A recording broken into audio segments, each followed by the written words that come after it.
तुम्ही वारंवार आजारी पडतात का? तर ही लक्षणं आहे तुमची रोगप्रतिकार शक्ती म्हणजेच इम्युनिटी कमी असण्याचं.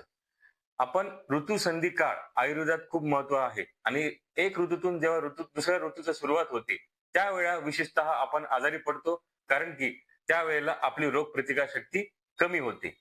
रोगप्रतिकार शक्ती कमी असण्याचे मुख्य लक्षणं म्हणजे आपण वारंवार आजारी पडणे, सर्दी, खोकला, ताप येणे, इन्फेक्शन होणे, स्किन इन्फेक्शन असो किंवा व्हायरल इन्फेक्शन असो, सांधे दुखणे, त्याचबरोबर थकवा येणे, विकनेस येणे आणि हातापायांमध्ये वेदना होणे, जॉइंट्स दुखणे असे वेगवेगळे लक्षणं आपल्याला जाणवतात. काम करायची इच्छा न होणे, या सगळ्या लक्षणांपासून दूर राहण्यासाठी आयुर्वेदामध्ये त्या ऋतूसाठी विविध पंचकर्म सांगितले आहेत.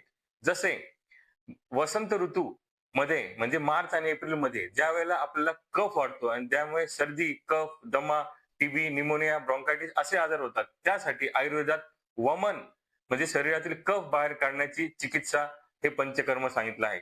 तसेच उन्हाळ्यातून जेव्हा पावसाळा सुरू होतो, त्यावेळेला आपल्याला पोटाचे विकार होतात आणि त्यासाठी पोटाचे आणि वाताचे विकार होतात, सांधेदुखी. त्यासाठी आपल्याला बस्ती ही चिकित्सा सांगितली आहे, ज्यामुळे आपले छोटे-मोठे आतडे स्वच्छ होऊन वात कमी होऊन वाताचे विकार कमी होतात.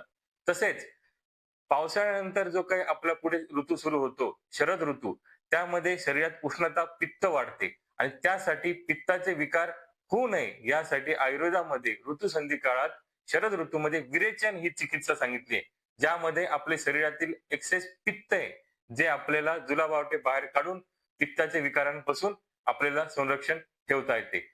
तर आयुर्वेदाचा योग्य वापर आपण जर त्या ऋतूत केला आणि पंचकर्म जर केले, तर आपण नक्कीच निरोगी राहू शकतो आणि आपल्याला ऋतू बदल होण्यापासून जे काही रोग होतात, त्यापासून सुरक्षित ठेवू शकतो आणि आपली इम्युनिटी वाढवू शकतो.